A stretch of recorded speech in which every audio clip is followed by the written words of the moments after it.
Hello, I'm Sean Duffy. I'm the founder of the Duffy Agency and a lecturer here at the Lund University School of Economics and Management. Today we're going to talk about consumer behavior. Now, as marketers, we're always trying to do three things. Basically understand, shape, and anticipate consumer behavior. Today I'd like to just look at one of those aspects, understanding consumer behavior. And to do that, I'd like to start out by first talking about how we generate interest among consumers in our brands. Then I'd like to talk about probably what's the most powerful tool or skill a marketer has, and that's the power of perspective. Third, we're going to try to explore brands and products the way consumers see them, which is very different than the way sellers often see them. And we'll look at value, how consumers appraise value to make a final purchase decision. Let's start by how we can focus on what's interesting to consumers right off the bat. To do this, I'd like to start with the brand equity model. If you remember that interest is that step after awareness and understanding. So once the consumer you have their attention and they understand what it is you're offering, the next is to get their interest. And this is one of the toughest hurdles for many brands because any product will have dozens of features and benefits, and companies have a hard time narrowing that focus of their offer down. So I have a quick exercise you can use to do this at the outset. These are the three sets of variables you'll need to map out to start. So first, you make a list of all the features and benefits that your product offers.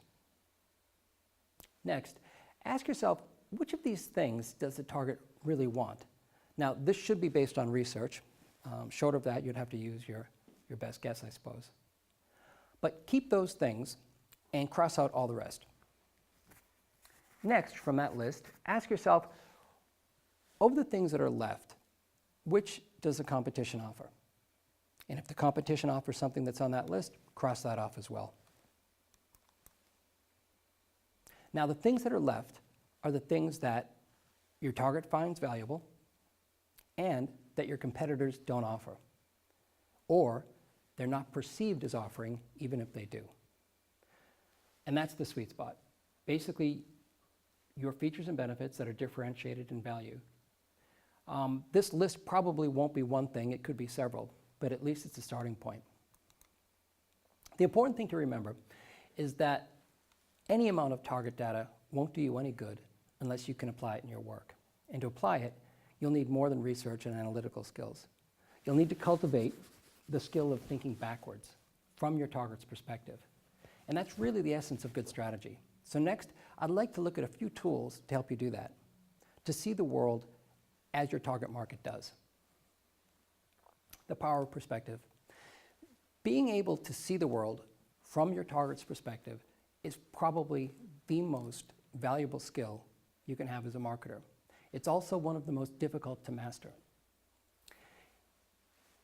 First, because it's not natural, and second, because you're often not trained how to do it in school.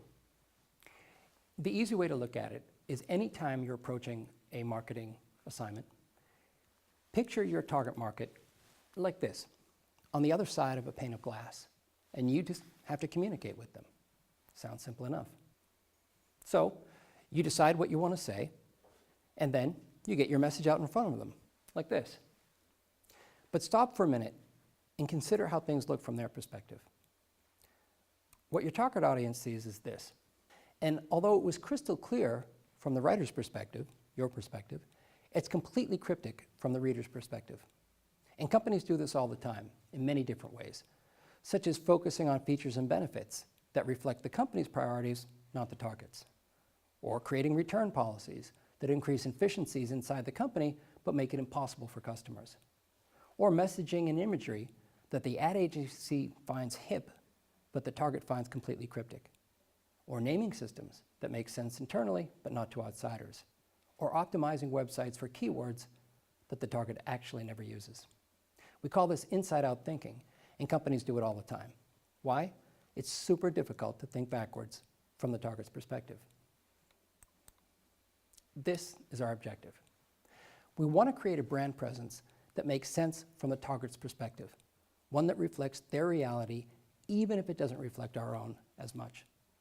And this includes making it easy for them to understand what our product does and how it's different, having complete alignment between their needs and your offer, having relevant content that reflects subject matter they're interested in, and facilitating their needs beyond the need to simply buy your product.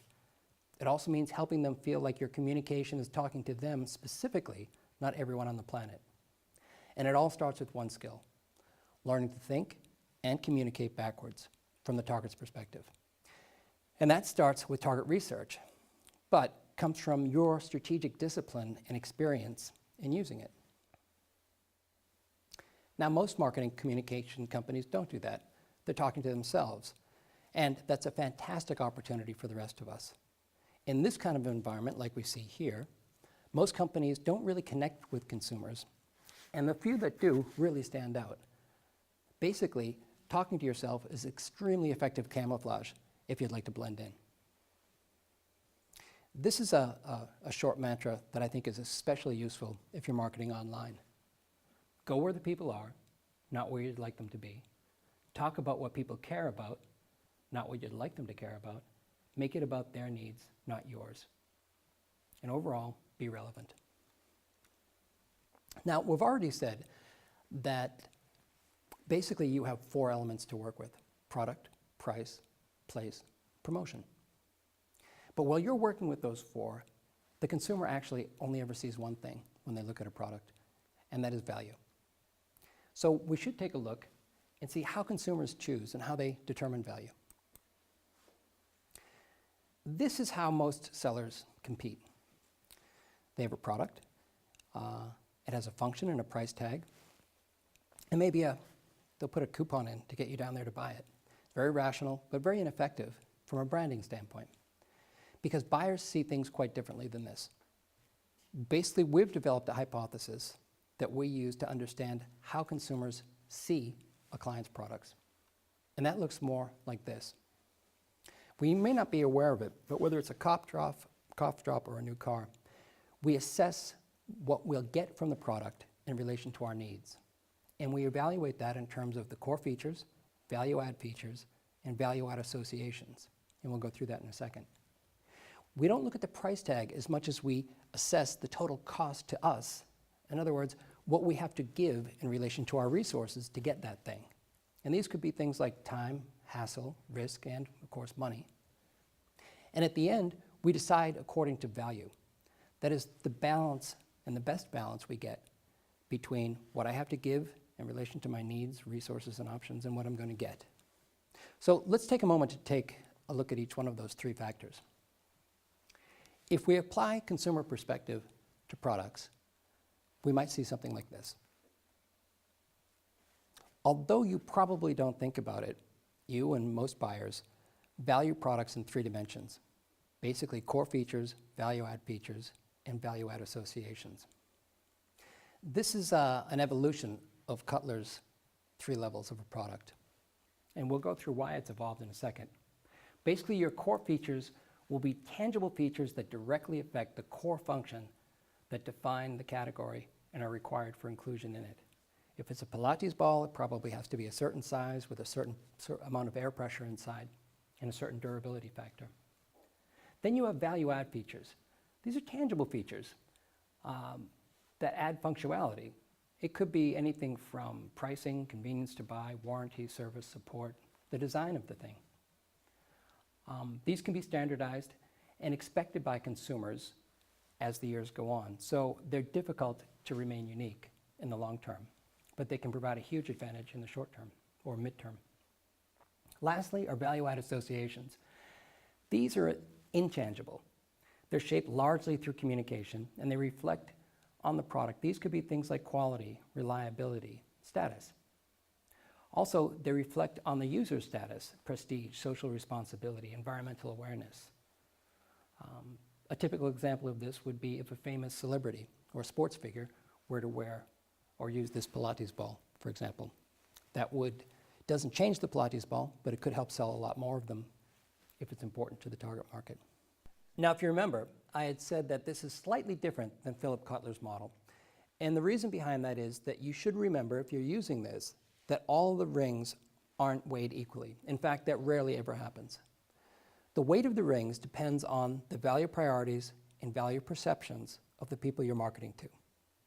Now, in my case, this is how I perceive these products' value.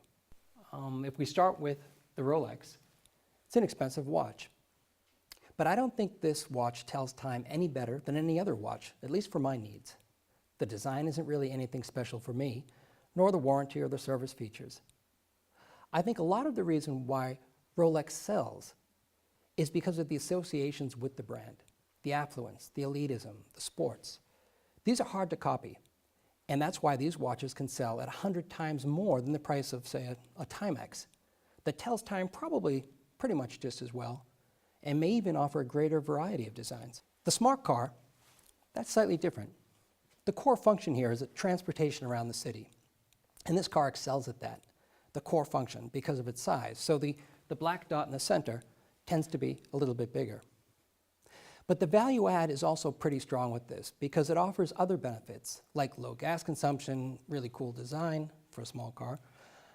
And the brand, that also has some good associations with it. It's a well-known secret, or a well-publicized secret, that the brand is actually the child of Mercedes and Swatch.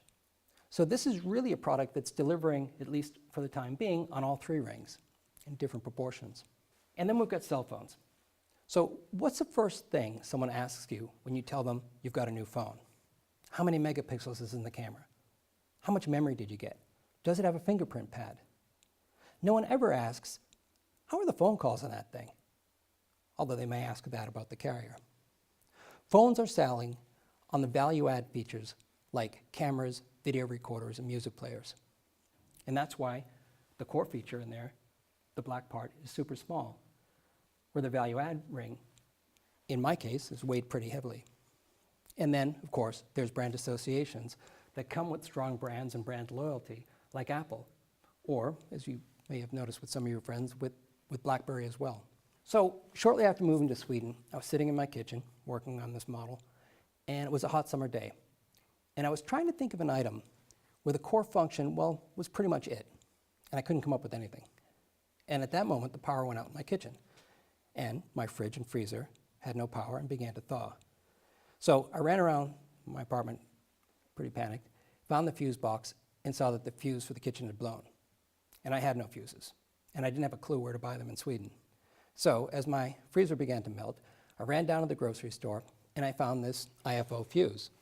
Now, I didn't care how much it cost. I didn't care who made it.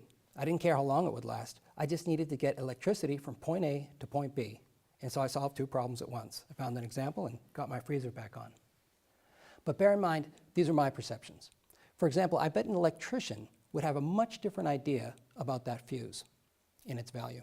So you as well may see these products very differently than the way I do. So how can any of this matter? That's because there are trends in perception that are usually shared by segments of a market, large segments of a market. And that's where segmenting the target comes in and the importance of it. The other thing to remember is that these trends change over time.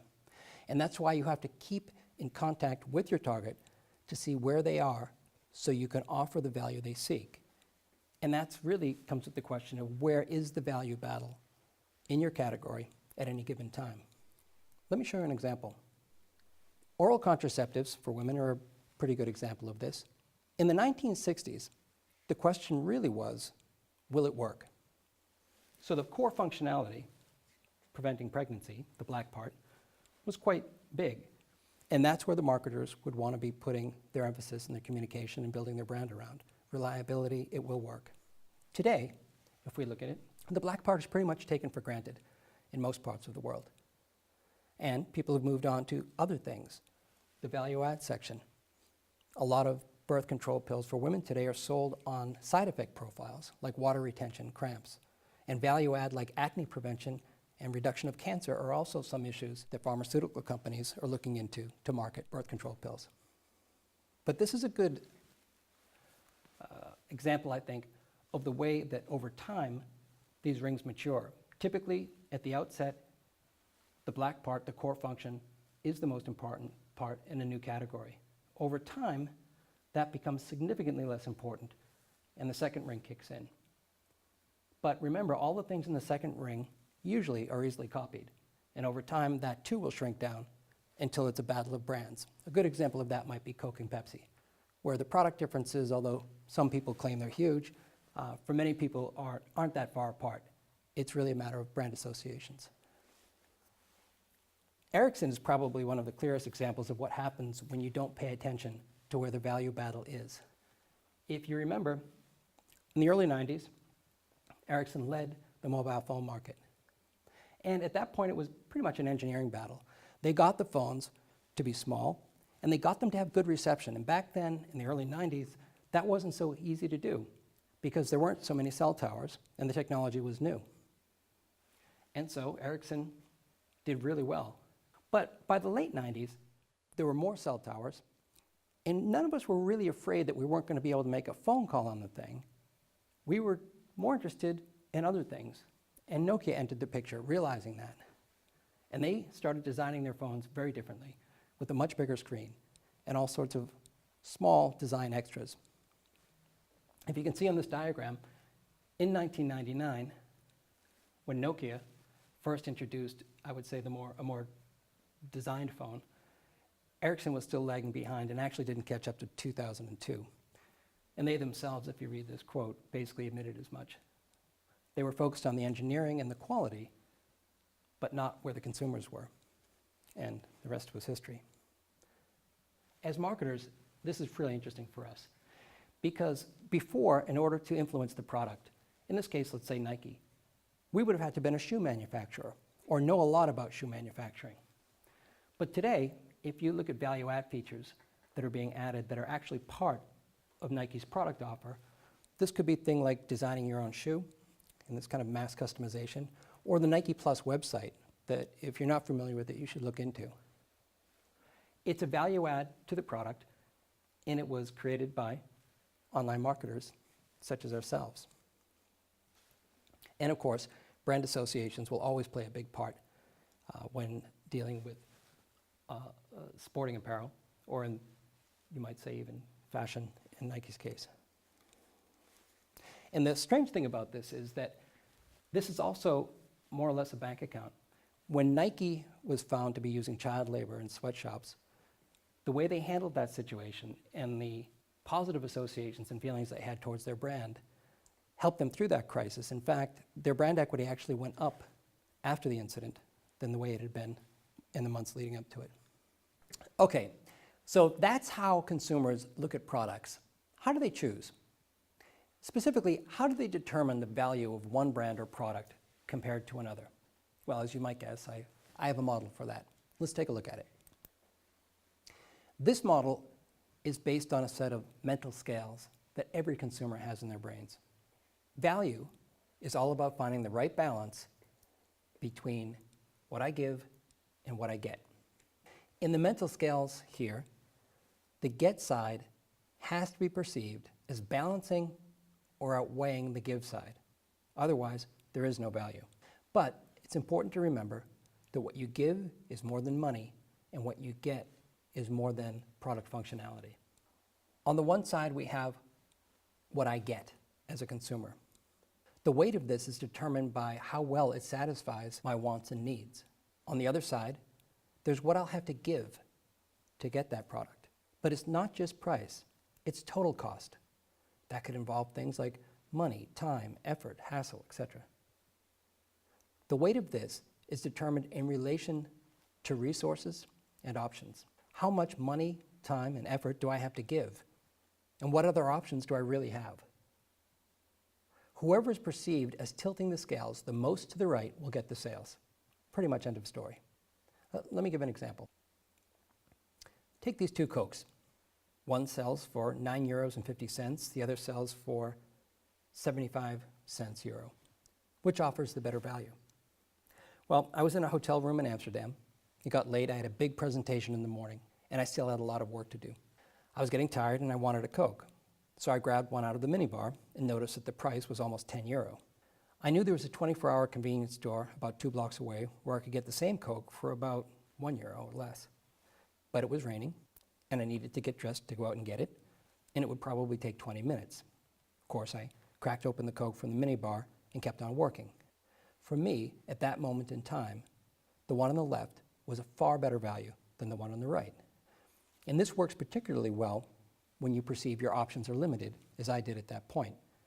That's probably the basic idea behind a minibar.